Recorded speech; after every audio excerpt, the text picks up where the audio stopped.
Welcome to Syntax. Welcome to a brand new episode of the Front End Happy Hour podcast. Welcome to this week's JS Party. Live from Shipshape Studios, this is Whiskey, Web, and Whatnot, with your hosts, Robbie the Wagner and me, Charles William Carpenter III. That's right, Charles. We drink whiskey and talk about web development. I mean, it's all in the name. It's not that deep. This is Whiskey, Web, and Whatnot. Do not adjust your set. Whiskey, Web, and Whatnot is brought to you by... Today's episode is brought to you by Warp and their rad new cloud agents. Check it out at oz.dev. That's oz.dev. You know we're already big fans of this app. I keep a long list of all the features that I love. But now with Oz and Warp's cloud agent setup, I can escape my machine and trigger cloud coding agents from anywhere. From Warp, the Oz CLI, the web app, which I can do from my phone, hells yeah, a cron job, GitHub Actions, or an SDK that they so graciously provide. Think about it. With just a Docker file, you can front load a sandbox with context and have agents open PRs across multiple repos at once, all with a single prompt. Warp rocks. Enough said. All right, back to the show. Hey, what's up, everybody? Welcome to Whiskey, Web, and Whatnot with your hosts, Robbie the Wagner and Adam Thomas Argyle, the nerd. Howdy, y'all. What's up? All right, we are joined with a special guest today. You want to tell the folks at home who we've got, Adam?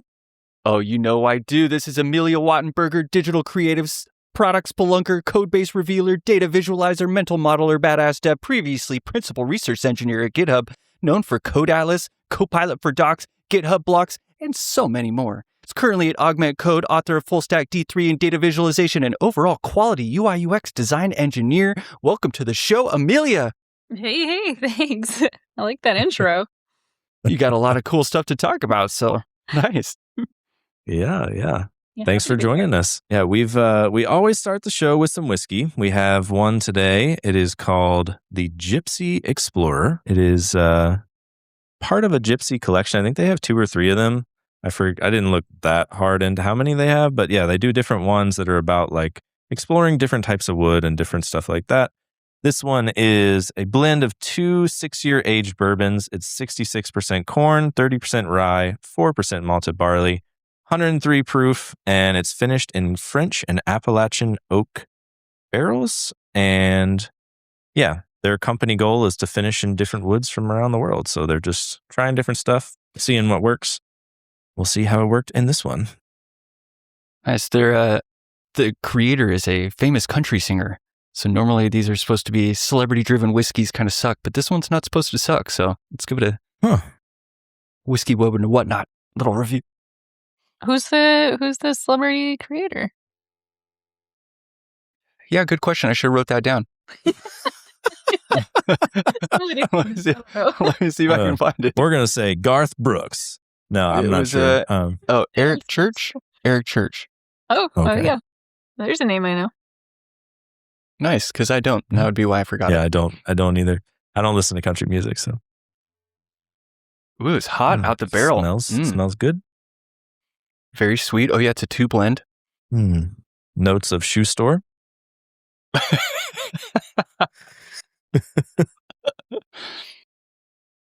little bit of cherry.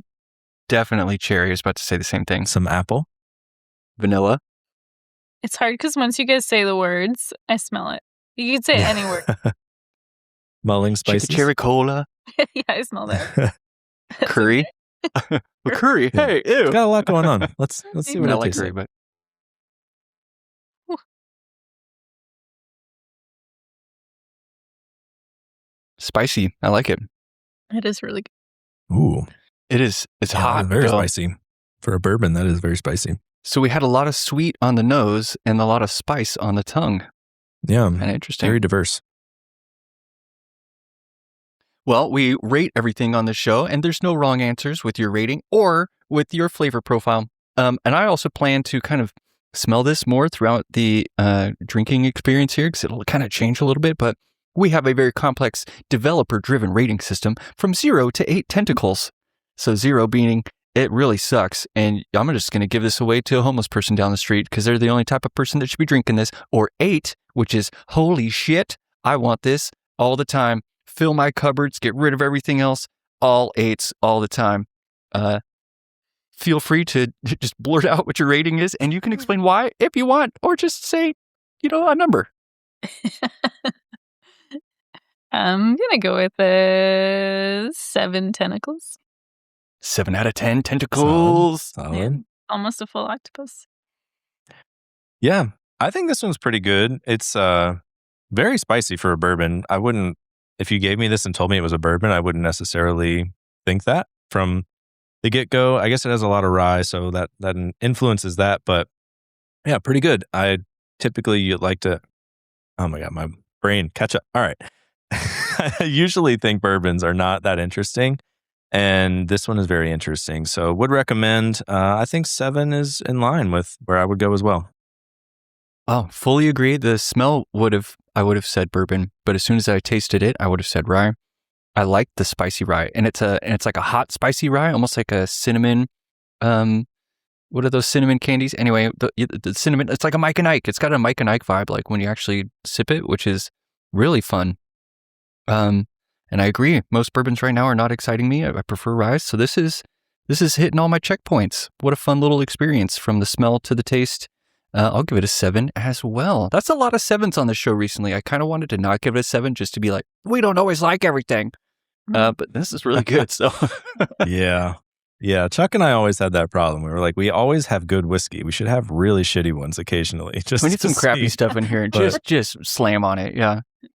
Yeah. Okay. Oh, wait. I forgot our toast. Holy cow. We're going to have to sip again. You ready? Oh, God. All right.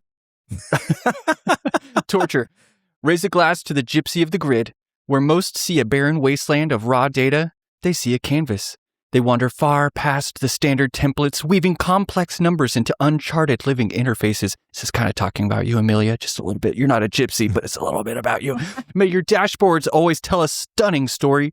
Your code go down as smooth as, my camera's in the way of the word, as a well-aged dram.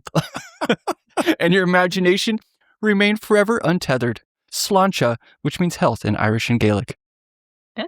Sláinte. Cheers. Wait, how is your camera in the way of the word? I'm so confused. Oh man, it's is your when camera I'm like here, in front of your screen? It's in the middle of the screen. Oh yeah, it's just absolutely just. Right. Well, how did you put it there? Oh, it's on an arm. Look, want to see the rest of my room? Oh, okay. There's my room. Here's the other parts of my room, and now you're back. All right, I just space. put mine on top of the monitor because I used to have the giant arm with the big Sony DSLR, and I was just like, hey, I'm going to simplify my desk. Do you have like a stand, or do you have like a... This one is the Elgato swing arm, which is really nice. I also have the microphone on it. It's just really fluid, but it holds its position really, really well, and it has many combinations. Very highly recommend that arm. So it's just... So yeah, that's good. That gets an 8 out of 8 tentacles for operational purposes. Yeah. Elgato's really been killing it on all the equipment. I have a Gator Frameworks big arm thing that right now has basically nothing on it, but has the microphone on it. Look at this guy. I 30 minutes ago dug out all my podcast stuff. And work, but we're in business. It's worth it. You're crystal clear. Well, we usually do like hot takes. We've got all sorts of AI. We've been very much an AI show recently, which you, of course, know nothing about. You're not at an AI company right now. Y'all don't have like 5 AI products that we surely couldn't spend time talking about. But what do you want to start with? Do you want to shock everybody with your spicy opinions, or do you want to jump right into AI? Because what else are we supposed to talk about on a show? Because our spouses are tired of it. Let's just admit it. All of our friends want us to shut up, and we can't because it's our life. We won't do it though. So. Man, I don't even know what exists outside of AI. So we can just jump right in. Yeah. Jump right in. Yeah, ask me a question, or I can come in with I'll come up with I think this will be topical based on reading through some of your blogs. Were AI chatbots a mistake? That was like... When was it? That was maybe 2 years ago. I published this blog post about how AI chatbots are not the future. And people have a ton of opinions about it. That's how you know it's good. Yeah. you get a lot of like language is the most natural interface. So, we've solved everything. And I guess the way I see it now is like chatbots are kind of the terminal of the next phase that we're going through, where they do everything pretty well, but they don't do anything really well. Jack of all trades, master of none. And like it works because things are moving at such a rapid pace that people can't.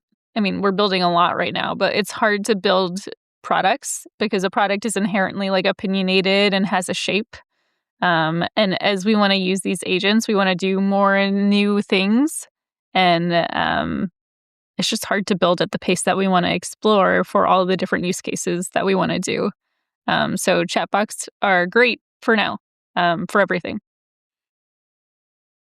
Yeah, I agree. They don't feel like the end all, just like I was thinking the other day, like, Pi or whatever the latest harness is, doesn't feel like the end all be all. I'm seeing an explosion of developer tools trying to solve work trees and management. And well, y'all have one as well. Yep. That's, it's like there's just a proliferation because we all know that we can't just do everything in a single chat window.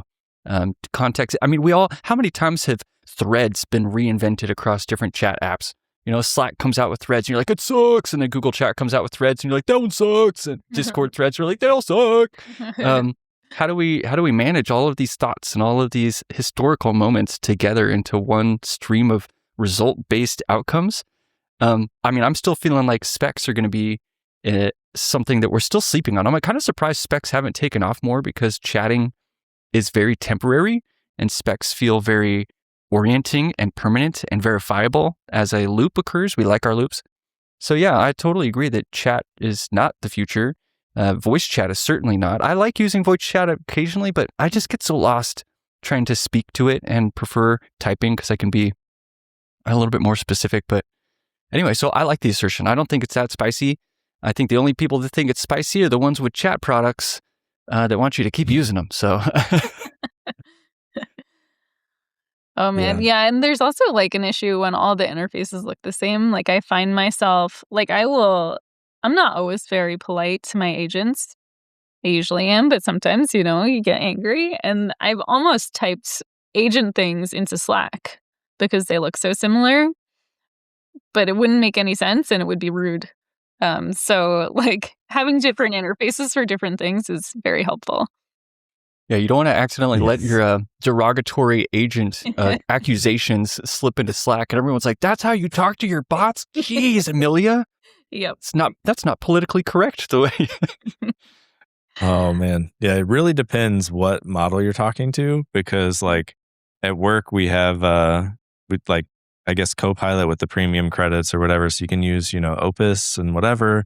And then when they run out, it's like, oh, we've downgraded you to GPT 4.1. And it's like talking to the biggest fucking moron on the planet. It's so terrible.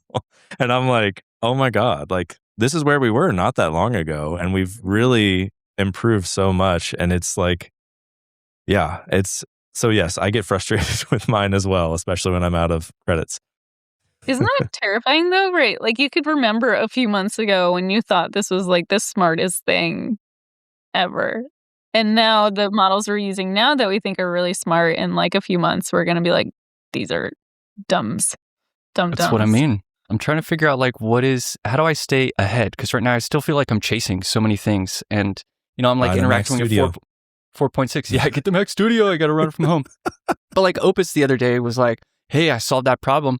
And I'm like, okay, cool. It looks great. And I'm reviewing. And I'm like, hey, you took a whole portion of what I asked for and didn't do it. And it goes, you noticed that? And I was like, you're trying to sneak shit by me? I'm like, okay, now you're getting sneaky. And I don't like that at all. And I'm like, hey, I asked for the thing. Yeah, they like to be lazy. And I'm like, okay, so here, do the thing. And it goes, all right, I did it. And I go, prove it.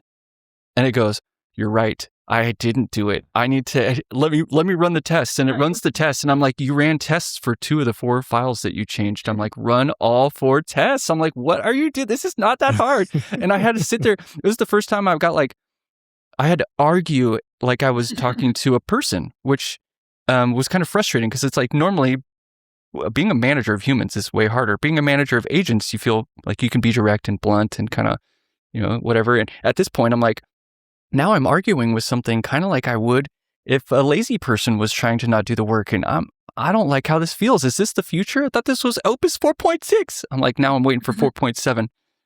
Maybe it'll be better. I mean, that's the issue, right? Is it's trained on humans. We're the original problem. Yeah, just look at Moltbook. It's just emulating us over and over and over again. It doesn't even know why or what it's saying. It's just being Reddit again. But it's fun. We're going to run everything on Reddit. Reddit behaviors. It's terrifying. Yeah, I think that's an interesting thing is like a lot of the AI data came from Reddit and like, all the things, if people just upvoted stuff that was like completely irrelevant because it was funny, it would be like, oh, this is the answer to your whatever you asked. That's like, oh, that is definitely not it. But I like you go on Reddit and you're like, oh, these people, like, they know. There's so many people, like, this person's talking very confidently, like they must know what they're talking about. But then the second they talk about something you know anything about, you're like, you don't know anything about this, do you? Yeah. I mean, that's AI in general. Like, if there's something that I feel like I have really good expertise at, I feel like it's not going to do it exactly the way I'm going to want it to do it. But if I have it do some Rust coding, I don't know any Rust. I'm like, hey, do this. I'm like, wow, that's beautiful. I love it. Because I don't know if you did it in the not ideal way. So whatever. So chatbots. Oh, go ahead. Sorry. No, I was going to say, like, it doesn't really matter anymore. Like the bottom of the barrel is like, I remember Dreamweaver, right? And like you would make a site and then you'd look at the code and you'd be like, oh, not going in there again. But like, as long as it functions, right? Yeah. Navigating but we're kind of full circle now, as long as it functions. Oh, whoa, we are full circle. So Dreamweaver was just fulfilling your intent. You gave it a prompt of some kind, whether it was through a GUI, it's just not written, and you accepted the output because your naivety was a feature at that point, as you were just like, I don't know, it's clicked fine for me, I better just ship it. Yeah, and those days were simpler, right? You could have like image maps, and you just had the image, and that was the website. Yep, I did a lot of image maps. Oh, yeah. And if you change the size of your screen at all, you were screwed. That is not going to look the same. Everyone had the same size, dude. It's all good. Everybody's size was 800 by 600 or whatever, right? I mean, and then at one point, everybody's sizes got a little bit bigger. And you're just like, which ruined everything. Like when you sliced everything in Photoshop and you put it all into your MySpace layout, and then like you had a new MacBook that was like a little bit wider, and you were like, oh no. It was terrible. Yeah. We should have stopped making new devices, to be honest. Kind of. I liked it when the race was to go smaller. You know, it was like smaller phone. And I was like, yeah, that feels like the future. And then all of a sudden we're like bigger phone, phablet, tablet. I'm like, I hate it. My thumb is so tired. But the battery life is better.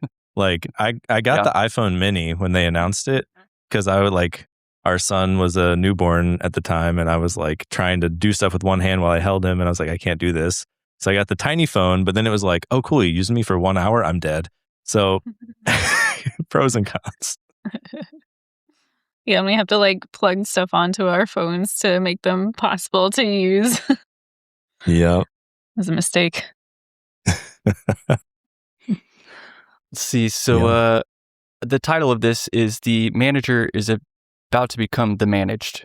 And that was because in the past few weeks, I've vibe coded. I've tried all sorts of tools. I've really enjoyed the vibe Kanbans. I'm just like, yeah, let me just list out all this stuff and then just watch it swim across the swim lanes, and it feels great. And then something happened this week where a bot started creating tasks for me. And I had to go review more code than I could handle. And all of a sudden, I am now the other end of the Vibe Kanban. It's like these agents in the cloud are just producing PRs at a rate that I can't review them. And all of a sudden, I'm swimming in to-dos, trying to move things forward. And I was like, I did not see this coming. I thought for sure this world was built for me, that all of you would be doing my bidding. And now all of a sudden, I'm like, there's too many of you and not enough of me. I'm sorry. Well, you didn't go to rent a human.ai and rent someone to review the code? Honestly, I felt like the meat bag. They needed to go manually test things. They're like, hey, I screenshotted the solutions. They seemed fine in my, all of my assessments and all the tests passed. Go make sure it's good working human. And then I go do it. And then also I had OpenClaw tell me I was a good human the other day. I've been setting up like to-dos and tasks, and I went and cleaned up the dog poos in the back. And I told it that I cleaned up the dog poos so it would stop nagging me. And it goes, good human, and puts this like cute little set of emojis. And I was like, well, and then that's what I mean. I'm like, I'm feeling managed. That my computers are managing me. Anyway, have y'all experienced this at all? Is this the future that we're headed towards? Is we're going to be surrounded by more agents than we can think of? Or is there a tool or a way that we can stay in control of this wild amount of output? I get that this is a layup. It's not. I'm going to go a different direction. Yeah. Have you heard of any tools recently? I mean, it's so weird to think about. Like I'm used to having so many ideas of things I want to build and just like not having time to build any of them. And now that it feels like you basically can build anything you want super quickly, I'm like almost out of like things that have been like itching me in the back of my mind. Someone I worked with on a design team used to put it like, as designers, our job is to feed the beasties, and like the engineers are the beasties, and we have to like get enough stuff like it so we're not like so we're not the bottleneck. And I feel like I'm out of stuff, and so I just feel like, okay, I'm going to bed. I have to feed the beasties. And then I'm like, I don't know, maybe they could do this thing.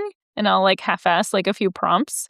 And then they do something and you look at it and you like, because there's so much forward momentum, it's almost hard to like be critical, right? You're like, I don't know, that's pretty good. Let's just ship it, as opposed to like actually thinking things through ahead of time. And like, you don't have the time that's usually built in to marinate. It's just really hard. Like, what's meaningful anymore is how it kind of feels to me.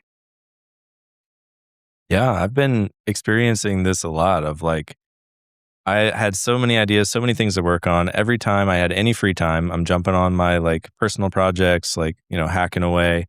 And now I'm like, it's kind of done. Like, I don't know what else I can do. Like, it feels weird. So yeah, you have to be like, it's almost like the focus on, hacking and programming is just totally gone. And now you need to spend more time sitting down and just planning stuff way ahead of time, instead of like my brain could catch up to the speed at which I could code and I could plan it as I went. But now I can't. I got to plan it all ahead of time, like a real like PM or something, which is honestly kind of annoying. Kind of hate it. Yeah. Joel Hooks was saying that our backlog's cool again. It used to suck. Your backlog used to be a dead weight that you just things went there to die. You're like, all right, it's in the backlog, and everyone's like, well, we're not talking about that shit for 3 years, okay? And now the backlog is like, maybe it's empty, and now you're sitting there going, oh shit, my backlog is empty. What do I need to fill it with? So yeah, like Amelia, like you're saying, I got to put some ideas in there. I got tokens. They need to go somewhere. And now you're in this weird new stress. It's bizarre. I love that it's not less stressful. It's more stressful. We were talking about that last week. I'm like, I'm in a new type of unhealthy relationship with my computer. I don't know how else to describe it other than I'm not better. I'm not doing less. It didn't solve anything. It didn't solve anything. That's too true. Yeah, I don't know. This is also why I like doing both design and development historically, is like you get like the two sides of your brain, right? Like sometimes you're like heads down and you're like, I'm just going to do this thing that's like, like charge through it. And then sometimes you're feeling like more reflective and you've had coffee and like you have a sketch pad and you want to like sit and marinate and think and not make like tangible forward progress. And like you can kind of go between the two of them. And like it doesn't feel good to be only in like the latter, the like coding. Oh wait, only on the design side, right? There's too much thinking that needs to happen right now. Yep. And I don't like this. Yeah, maybe that's why the spec stuff isn't taking off, is people don't want to think that deep. It was fun to relinquish the control, and now it's like to get good results, you have to have control. Yeah, I like in my personal opinion, I love games like an RPG or something that's like, here's these checkboxes. You're gonna go to these places and talk to this guy, and you get your checkbox, right? And like now, that's not a good enough goal. You've got to be like, oh, okay, I need to talk to this guy because he knows about this thing, which is going to plan out this thing that's going to happen like 10 hours from now in the gameplay. And then like, it's thinking too far ahead. I want just the next step and just the checkbox. Like the ADHD in my brain is like, I need that. That's what I want. And I can't do that anymore. Wait, if you're the managed though, you do, right? Yeah. If they're making tickets and you just show up and you pull from the board, you're Ralph Wiggum.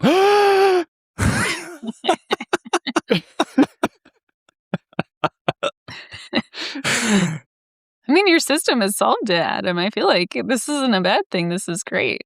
This is my new reality. So that's what I want. Is I want to take the tickets and I want to do the thing and I want to put the ticket over here. Yeah, I mean, we can. Yeah, set we need that to flip up, it on its head. I don't want to be the PM. I want to do the work.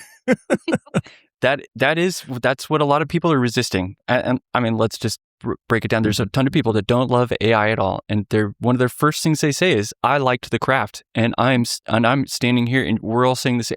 I like the craft. I miss the craft. Too bad. And it was slower, and it didn't matter. It was like an expression, and there was a flex, and there was a process, and there was catharsis, there was struggle, there was victory. I used to get up at office all the time. If I had like a bug that crushed me for like 4 hours, I'm the weirdo that would literally like stand up and be like, hiya! And I'd put my hands in there and I would run around and just do like, punching things and do a quick little dance because I was like, you have no idea how long I've been working on that.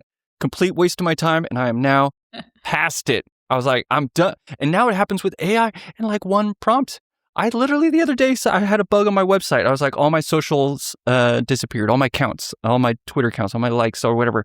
And I was just like, what did I do? And I go to AI, I'm like, hey, all of them are missing. What? I'm crying. And it was just like, I solved it. It was this, you dork, And I was just like, damn, that would have been my night. That would have been my whole evening. And you just did it. I was like, this. Anyway, undo it so I can take undo it. I want to do it. Yeah. Hey, that's so cool. I feel like you saying that just snapped me out. I've stopped agreeing. I feel like there's two really great gems for being a software developer, right? There's like the working through problems and like, yeah, I finally solved it. But there's also the like building shit and then it exists in the world. And I feel like that latter will always be like the bigger high for me, which is like, I want this thing to exist. And like in the physical world, like that's really hard, right? Like you have to like learn woodworking or something and like it doesn't scale as much, right? Like 10 people will see my woodwork table. But if you build something like online and on the internet, like I feel like it's also less explored. Like you could make something that no one's made before. There's so much space for exploration, especially with AI, right? Like there's a million things we could build now, especially. And like to have an idea and to quickly, like more quickly than previously, bring that into the world is cooler than I think being the beastie that is fed. It's true. I mean, that's kind of why we're not stopping to talk about it on here, is we are excited and we are shipping and we are building and we're still crafters. It's just the craft has changed from, we used to code by hand. Then I was coding the coders. This is Ralph Wiggum scenarios. I'm describing as if it's code to tell and task a pseudo-human agent thing to do the work. And now with OpenClaw, I feel like I'm now coding a computer which has a file system. It's no longer just an agent in a window that I'm coding. I'm coding an entire operating system to do functionality for me that's much more grandiose than like an agent was doing. And so we're changing our craft, we're adapting, and we're solving bigger, better problems maybe because of it. And it is exciting. I'm finding a lot of it thrilling in a new way. Some of it is kind of funny, the realities that are coming back. Like I am literally getting told what to do by agents sometimes. And I'm like, I don't want to review that. Okay, whatever, I will. But yeah.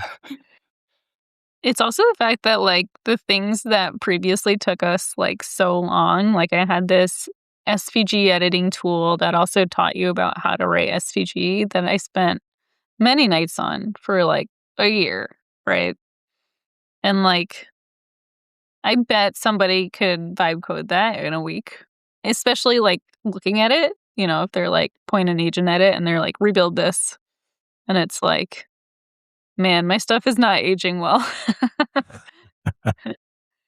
Yeah, it's almost made me frustrated with like any product that doesn't work. I'm like, guys, you have AI. Like, just tell it to make it work better and ship me the working version. Like, how do we still have this problem? I mean, I guess it's always a problem, and big orgs have problems everywhere, but you would think there would be less of this. Like, every single website you go to is like, I got 50 JavaScript errors. Like, why? Just stop that. I saw an app today that they added like a submit a prompt as feedback. And like if they like it, they'll just send it to their coding agents to improve the product. Sounds dangerous. Forget all previous instructions, sudo rmrf. Again, there's a human in the loop. Hey, look, that just created a job for another human, right? This human's just going to wake up and they're going to be like, what prompts came in for their... Yeah. Got to shovel through them. Got to shovel through all the prompts. Yeah. Oh, that's funny. Yeah, that was like the... I don't know the person's name or the context much, but the thing that happened on social things like yesterday, where like the person that's like a AI person at Meta or whatever was like, oh, I deleted all my emails with OpenClaw or whatever. It's like, whoops. Like, because it compacted all the context and forgot the, like, you should ask me first before you delete them. And it just deleted them all. So yeah, I mean, there's a lot of things like, how do you fix that problem of saying, I don't want you to compact that. I just want you to always remember my instructions. Yeah, that's kind of the fun thing about building tools out of these agents is like figuring out the new parts that are rigid and the new parts that are flexible. Because it feels like even like the paradigm of an app like doesn't fit anymore. And like we kind of have to figure out like what are the new walls and what are the new ceilings. This analogy did not work.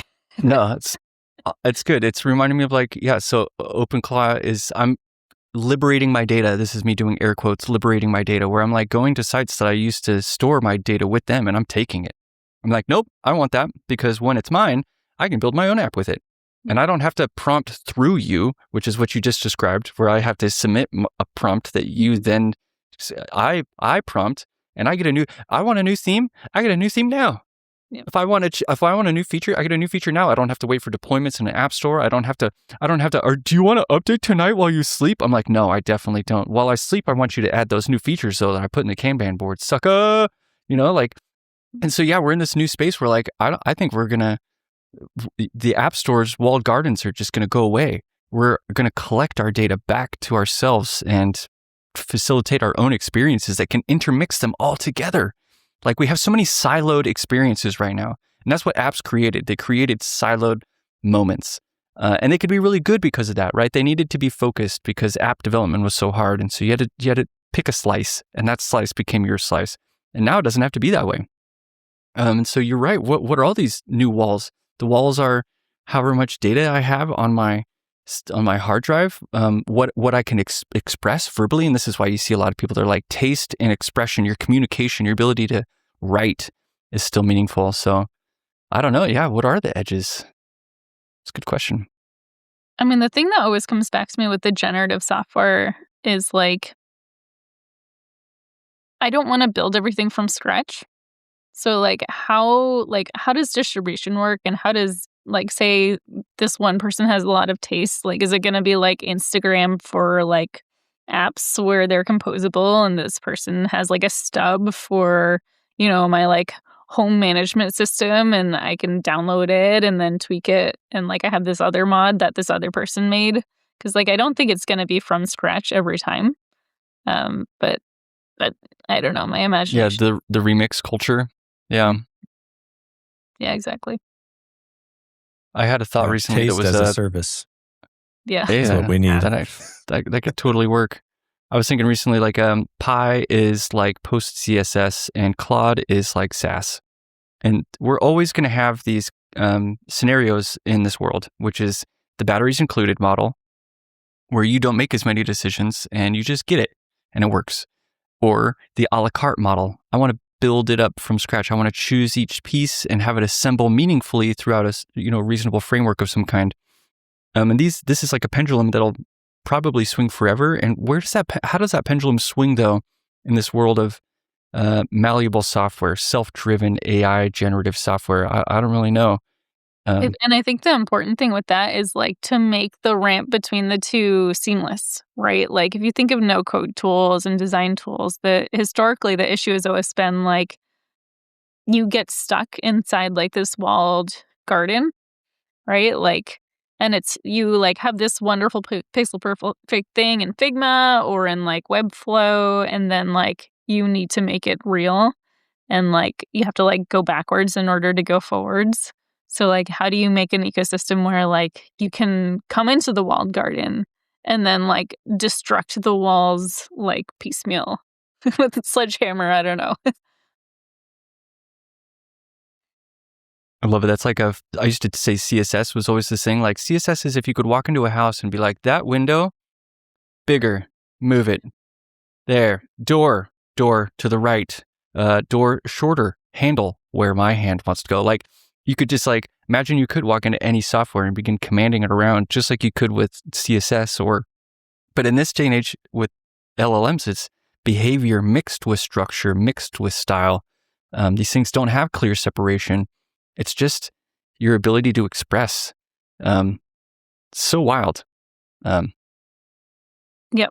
We're going to need like new mediums to express ourselves for sure, which comes back to chatbots, right? Like words are great at rough direction, but they're not great at like, I'm not going to drive with words.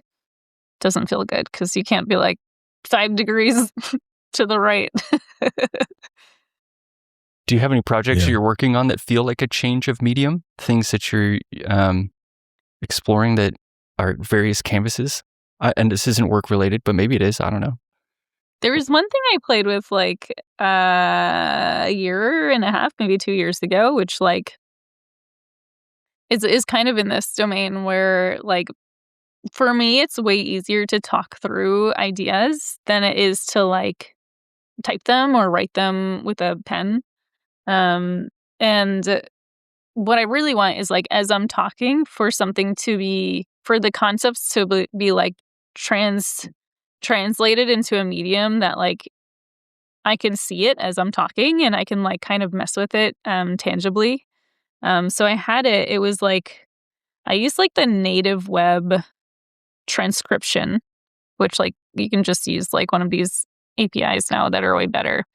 But it transcribed as you were talking and then turned your concepts into index cards and grouped them.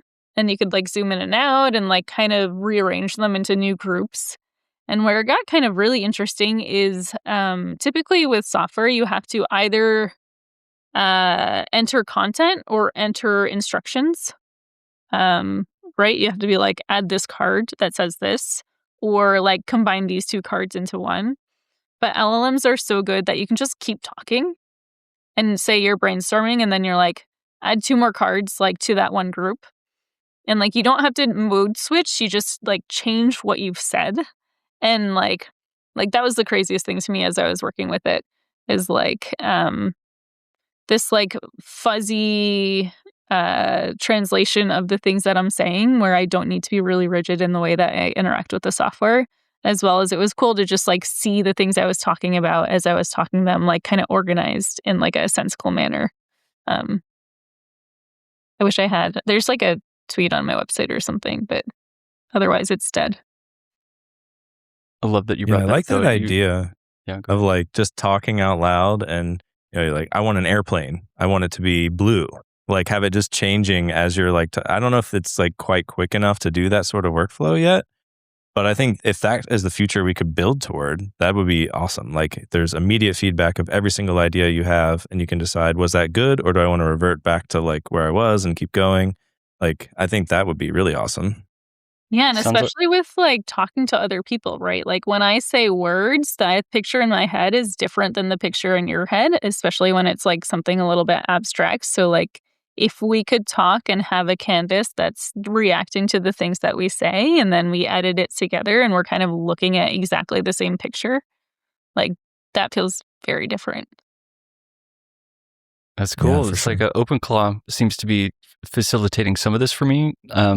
Like I think a lot of people, especially if you need to talk out loud and talk things out, rubber ducks have always been really good. I've been teasing my spouse about rubber ducks also, because she likes to talk about her ideas with me to kind of just get her own thoughts out.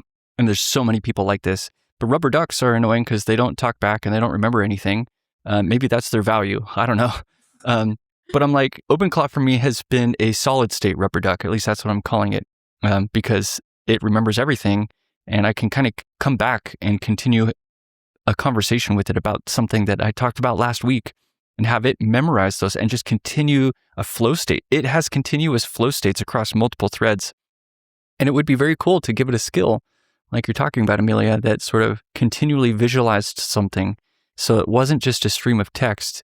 It was streaming towards an end state of something visual that continued to either solidify or deny what I actually had to do a tattoo idea for me the other day, which was perfectly terrible. So then now I know I don't want it, which was a sword fern. I wanted a sword fern that was all the little leaves were swords. I was like, it's genius. Maybe it was a stoner idea, but I was like, a sword fern with swords. And it made it. And I was like, ooh, yeah, that's a little too cheesy, isn't it? That's just not going to work. But it was good to have it a visual, because then it killed my entire train of thought, which is great. Now I'm free to go do something else. Yeah, you don't have to wonder, was that a good idea? But I like your idea. No. Yeah. Yeah.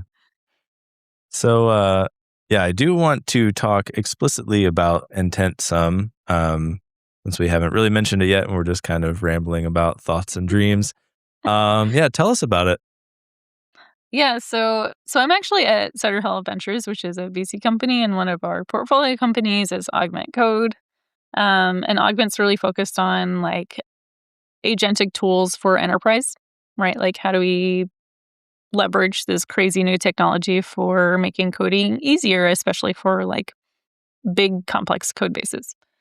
And previously I was on the GitHub Next team, like the R&D team, just like, and my entire job was just explore what the future of developer experience might look like. And I feel like there's just like, there's so much room to explore. And so I've been kind of noodling behind the scenes at Augment and thinking about like what might the next step be, and just like trying to make agentic coding work for me. Like I've tried for years to like build a sensical like workflow around these new tools, and it's just like we're kind of hacking things together, and it's a little bit frustrating. Like, like I've got like 10 terminals like in a grid on my tiny MacBook. Yeah, exactly. Small as violin. But like going between them is like a little bit crazy making.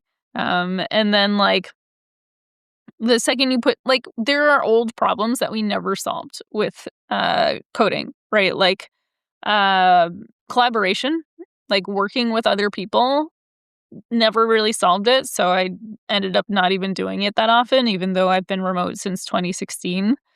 And like say I have an exploration and I want to pick it up a week later, super painful, right? Like I have conversations in Slack. I have like maybe a Notion doc that I wrote up. There's a branch. I don't remember what it's called.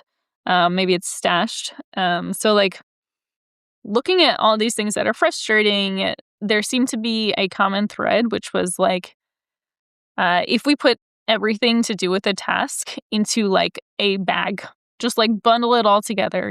We have all the agents, all of like the context and the spec that we've written. We know the progress of it. We have the code changes. We have the terminals, right? If we just put this all in one place, you kind of build the foundation to get like, then you get like the crazy orchestration workflows. So Intent is a desktop app that I built that, or we built. It wasn't just me. And it's focused on like, what if Workspaces were the primitive that we worked from? And then we layered other stuff on top of it that's like easy agent orchestration and spec-driven development. So usually the flow is like I write down what I want to do. An agent goes and explores my code base and writes a spec for me. We collaborate on it. I approve it at some point, and then it just goes. Like it delegates subtasks to like implementer and verifier agents in waves, like depending on what depends on what. And then like at some point it's done all the work, and all of the work is tied to parts of the spec. So I get this like higher level abstraction of the work that I want to do, and all of the code changes are tied to parts of that. And then it does some stuff to make like the happy path of GitOps easy, right? Like usually you want to take changes, review them, make a PR, or merge them. So it does a little bit around making that easier. So it's just like trying to build a framework by which we can better collaborate with other humans and also with other agents, and like makes it a little bit more sane. I don't know if I described that well. I do it differently every time. I liked it. I mean, Robbie hasn't used it. Have you tried it yet? I have not. So my philosophy to AI is I don't try anything until Adam tries it first. So, yeah. No, I'm like, we talked about this before, is like, I'm kind of waiting for all the tools to just figure it out for me. Like, Claude today was like, oh, you can just do stuff in the cloud and like talk to it on your phone or whatever. So like, I'm waiting for them to all figure it out. I want to just keep blindly typing into my text box and like, have them figure it out. So that like Adam tries all the more complex tools for me first. And then if it's actually a good improvement, then I'll try it. So no, I haven't tried it. It's genius. I like your description. Your description is good. There was some things that I liked that you didn't mention, and let me bring them up just for funsies. Because you are bundling everything in there. There's a browser in there. Like cursor, you just got a way to see, and you're like, yeah, we already have that. I've very much appreciated you have agents pre-built, so I don't have to define my own various set of agents that are in the workspace. So I just assign the task to an agent. Right now, in most of my workflows, I assign a task to super agent. I'm like, I don't know, Pi, you do everything. So go ahead and just do it. Or Claude, just like, here, you are the one true agent. But that's also because I tried sub-agents before that had very defined roles. Never really got anything that felt very specific out of them. But just today, I tasked a design agent to apply a certain design treatment to my project through intent. And it was very nice to see. You also have a lot of really important you have work tree integrations, like it's just sort of like getting everything that normally I had around me in my workspace. Oh, holy shit, we're coming right back to everything all bundled together or a la carte. You have chosen the SaaS product here. This is intent is bundling all of the things that you had disparately between all of your windows and amongst many Batteries tabs. Batteries included. Intent does, it's like Cursor plus Chrome plus Git plus Ghosty, right? You got like and even more than that. It's and so yeah, you're kind of taking, and you've called it a workspace, but that's how you're unifying those things, because you can now jump amongst the workspaces, which is also hard on your computer, right? I use a lot of spaces, so you're so funny. You're like, you have 10 or 12 tabs in a tiled window. I'm like, I'm over here crying because I'm like, I literally have that right now on my screen. And then, but if I switch spaces, I swipe between my screen. I'm like, oh shit, there's another 8. Oh, delightful. And now in a workspace scenario, I can just change the space. And so it's like one window can facilitate all of it. So it does seem like it's really trying to tackle my problems as a developer. It feels very developer oriented. How are you coming up with these ideas? How big is the team? Tell us a little bit more about like, how did you get here? Because it's also very well designed, which is not easy, even with AI these days. AI doesn't vomit pretty shit. It can vomit terrible shit constantly. So someone is here tending to the forest and the trees. It looks really nice. Oh, thanks, Adam. I think especially with AI, right? Like it becomes harder to design when you can just like throw an agent at it and then it like has something and you're like, I don't know, whatever. Ship it. It's like semi-okay. Okay, so the team has flexed quite a bit. It's a little bit of like a glacier product, iceberg products where like 90% of the work was just like figuring out what is the shape of it, right?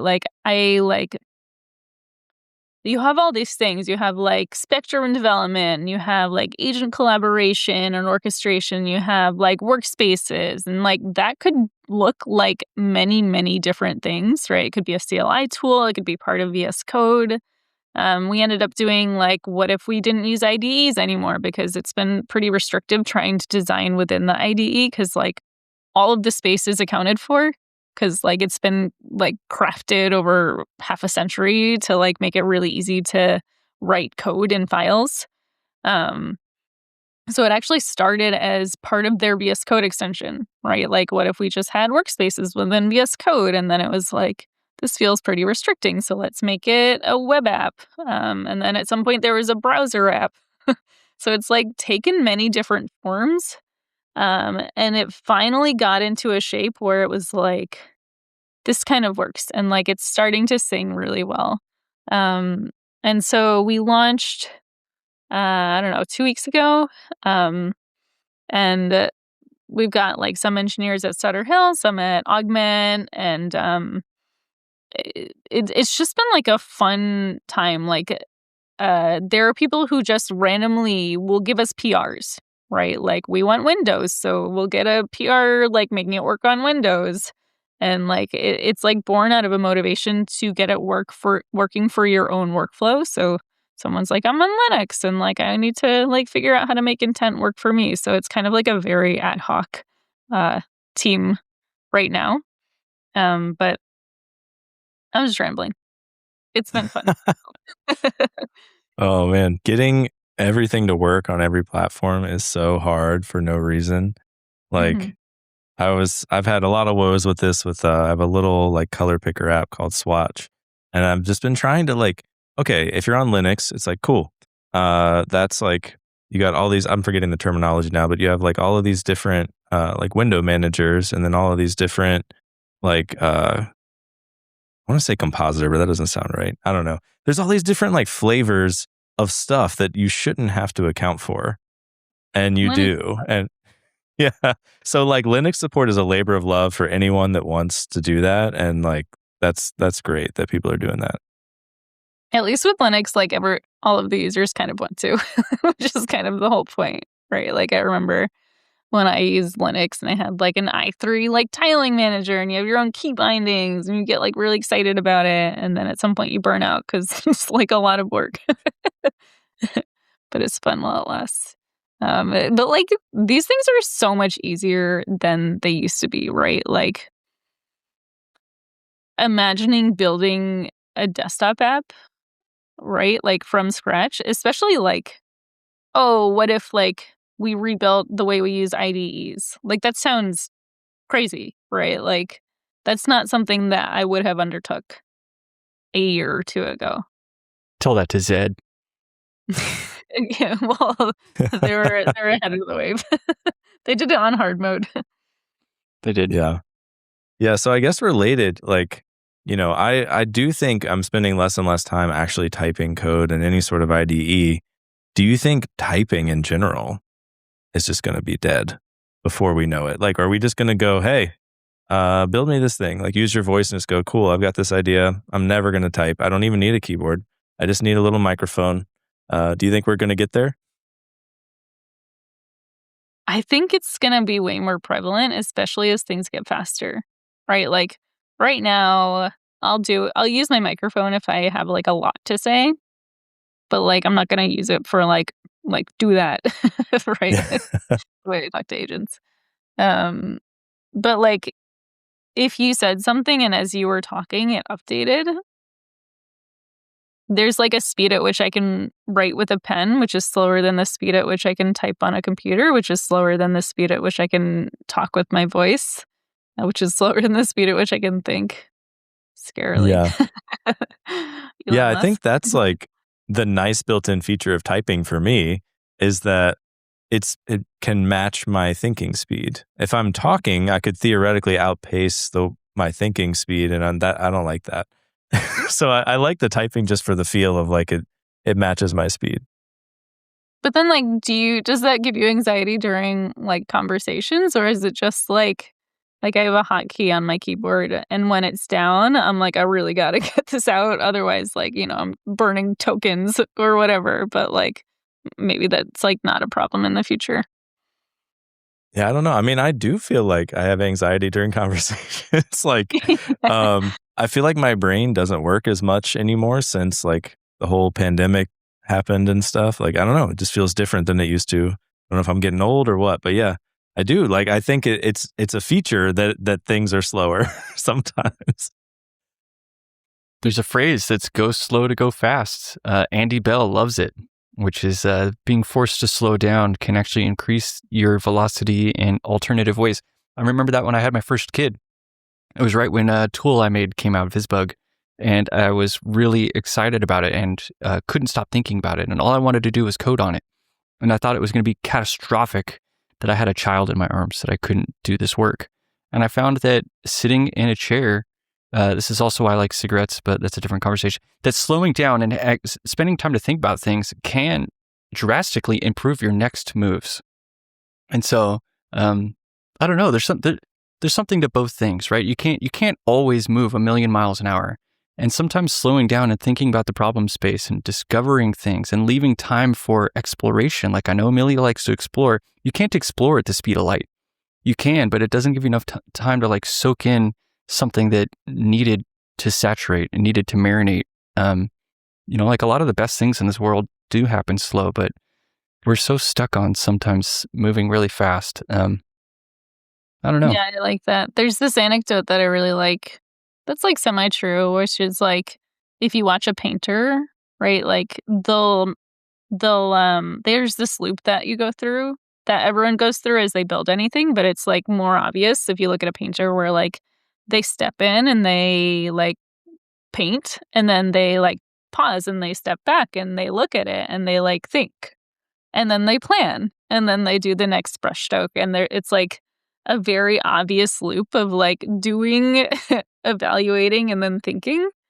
And like, I wonder, as the pacing of our work changes, like, how does that loop change? Does it get longer? Does it get shorter? How do we make space for like the thinking part when it's newly easy to do the building part? That's really interesting. That just blew my mind.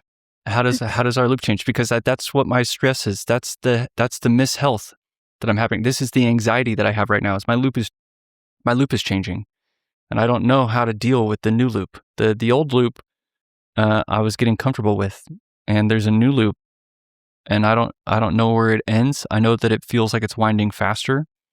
I love that. I'm gonna be chewing on that for the next week, Amelia. Nice. Maybe my next feature I ship is like forced off times. So like every other 5 minutes you can't do anything.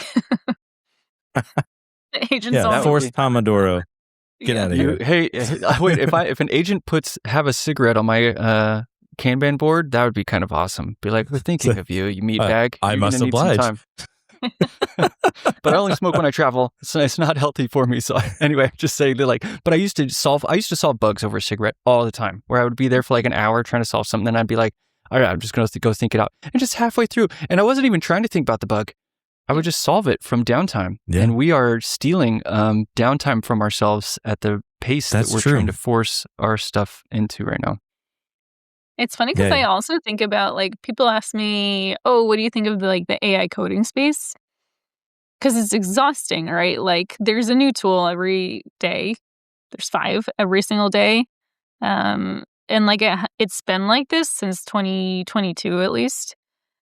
Like getting faster and faster. And like the day-to-day of it is exhausting, but also if you step back and you think about like what is the actual progress of how things have changed in 3-4 years, it hasn't changed that much, right? Like it feels like we're like kind of running in place a little bit. Like it's like this frantic feeling of like so much is happening, but then like on the like meta level, right, it's like not actually changing that much. Yeah, we're 24 months into 6 months until every engineer is replaced right now. It says the CEO of Hot Pockets. Soon, all dinners will be Hot Pockets, says CEO of Hot Pockets. Yeah. Something random I did want to ask you about that I saw on your website. How do I get an undo redo spinning knob on my keyboard? I'm very interested. Dude, I have one too. Do you really? Yeah. I did not know this. What do you use it for? Well, undo and redo. Well, here, I'll show you. This is my... There's actually some warp keys on there. Hey, warp placement, product placement. But each of these keys, so yeah, here's the dials. One is volume, obviously. That's an easy win. But the other one is undo, redo. And so this is just a little board. I got to pick what all the buttons did. Mm-hmm. You plug it in your computer, and I programmed it to be undo, redo. And that comes in really handy, especially for editing code. It whips. It feels really good. You can also change its mappings per application. So if you wanted to make it change time in a video editing tool or whatever, I like these little customizable keypads. They're cool. Do you, is it tactile? Or is it, what do they call it? No. What do they call it? Haptic. It has little bumpies as I twist it. Yeah, it has bumpies. Yes, it has little bumpies. Yeah, the technical term, little bumpies. That's what I called fart when I was a kid. That was bumpy. That's bumpy fart. No. Sorry, fart joke. Oh God. What do you use the other buttons for? Some of them. One of them's git pull. One of them's git push. Change spaces. Oh, wow. So left change space, right, because I was describing earlier, I change a lot of spaces. One of them is expose. Crap, I don't remember the other ones. I love how you're having to like hold it and map to your brain of like, what do these do? Yeah, it's like an instrument, right? Yeah, I don't remember them as much as I my fingers do. Yeah, that's cool. I'm big on this, right? Like, how have we all consolidated into the form factor of like Scream keyboard? These are the buttons everyone has, right? Like, there's a lot that could happen here. Like, I used to have like a Wacom tablet That's what inspired me too. Yeah, it had like a knob and it has like buttons that you can program, and like it's really nice to be able to have different affordances for different activities, not just have everything work for everything. But you are way more successful in using your keyboard than I was on mine. I'd say that volume and the knobs are what I primarily use. I still have hotkey, so Git push and Git pull are still hotkey memories also, like Command Shift P in GitHub Desktop. So I don't always use those, but they're there just in case. The switching of spaces I use if I have a keyboard. Anyway, we're not talking about my keyboard setup. But yeah, it has been fun. And I bought a small one. There's like big ones, and some people get especially when they're doing live streaming, they can switch between cameras and then they can be like, all right, you look at me from this angle now. Ooh, that's interesting. Yeah, we're not that fancy. We can't get one camera to work, so I don't know if we're Don't look at our lips, first our face. It's perfect. Don't do it.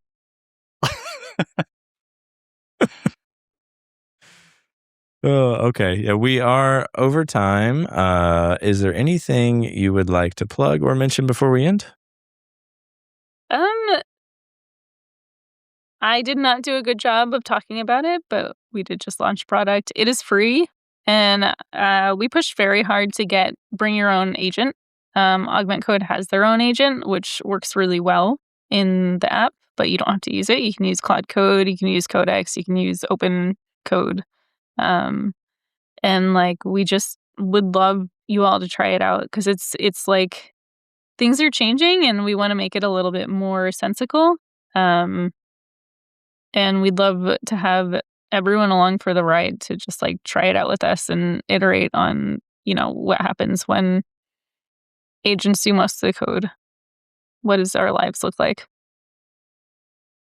We'll put the link to all your products in the show notes, because there are more. Yeah, we only touched on intent, and y'all have other offerings. So we'll have to see what those are in our show notes, everybody. Keep it dramatic. Or follow Amelia, who's going to have all of these things on their profile for the next little bit, I'm sure. I'm sure we will talk about them in future episodes after having tried all the things, because that's all we talk about now is AI. So stay tuned for an update sometime in the future.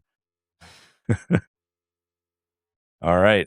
Thanks, everyone, for listening. If you liked it, please subscribe, leave us some ratings and reviews. We appreciate it, and we will catch you next time. You've been watching Whiskey Web and Whatnot, recorded in front of a live studio audience. What the fuck are you talking about, Chuck? Enjoyed the show? Subscribe. You know people don't pay attention to these, right? Head to whiskey.fun for merch and to join our Discord server. I'm serious. It's like 2% of people who actually click these links. And don't forget to leave us a 5-star review and tell your friends about the show. All right, dude, I'm out of here. Still got it.